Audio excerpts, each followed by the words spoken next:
You guys are going to hear a lot of different accents today. Mine is from London.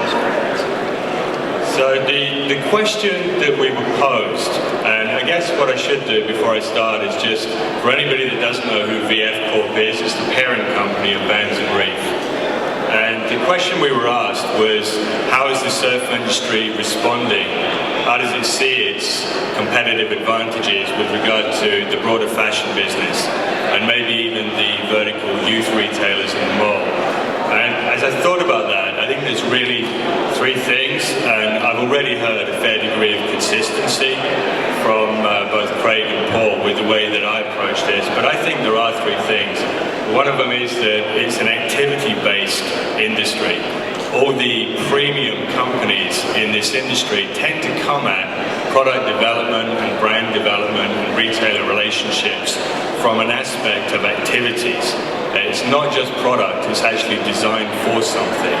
And it's not just marketing, it's actually got a soul. And I think that is a differentiator. If you go back and you look at other economic periods where it's been difficult and the word recession has cropped up a lot, one of the things that you'll see very consistently is activity-based models and activity-based companies tend to prosper because they mean something more than just commerce. They mean something more than just product. They've got something at their heart.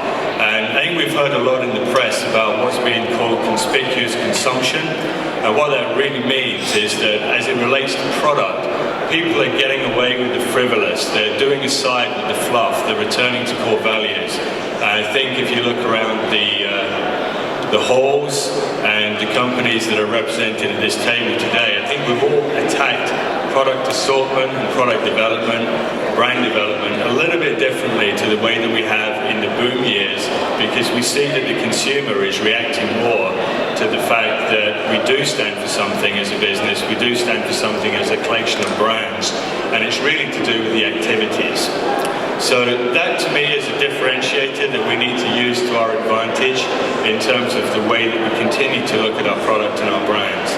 And then attached to that, the second differentiator is a word that we talk about a lot, but I think it's very impactful and very meaningful. It's authenticity.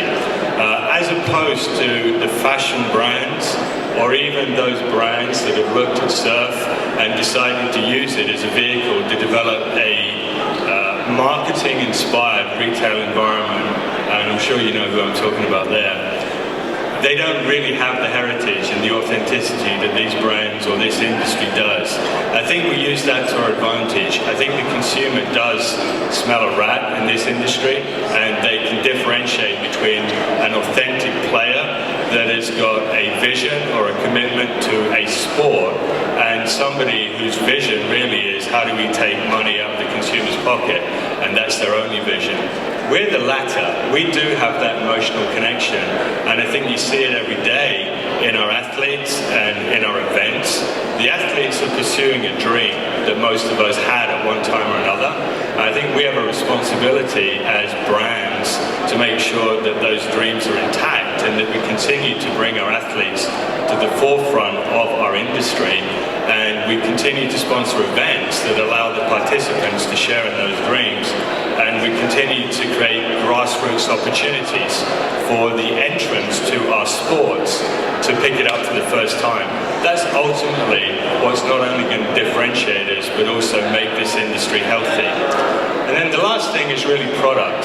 I happen to believe that most of the brands, most of the retailers, most of the businesses in our space are very, very product-led, very product-focused. And I think there's a couple of ways that this economic climate has really forced us to look in the mirror and say, what can we be doing better in terms of product? And there's two strands to that in my mind. One is that in sheer price competitiveness, there's a couple of categories. I think vulcanized skate shoes would be one of them, and probably entry-level denim would be another, where we have had to look at, well, how do we make it a little more accessible to our consumer? How do we compete and make sure that there aren't other people outflanking us, and we're doing that? But what's more exciting is what both Craig and Paul touched on, is the investment in R&D and the the investment in trying to engineer new ideas, new product that really excite consumers. So whether that be a breathable fabric that improves a board short, or whether that be a new technology that improves the absorption on impact of skateboarding, we're building those things into our products on a daily basis. The guys in the fashion world, the guys in the vertical youth retail market, they don't do that. They don't come at their product development from the same mindset that we do.